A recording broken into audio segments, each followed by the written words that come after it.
তোর বাবা কি করে? রিক্সা চালায়। তুমি এগুলো পড়াশোনা করবে তুমি? সমস্যা মানে কি, কারো বাড়িতে কেউ অসুস্থ, কেউ কেউ আছে? কে কে সে অসুস্থ? কে? মানে আব্বু ঘুরে ফিরে খায়?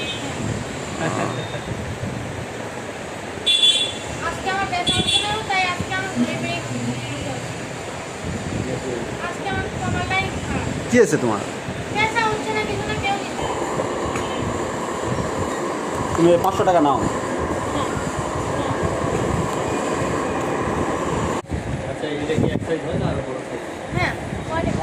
ওটাই তুমি নিয়ে নাও, যাও। লিখো না, যাও।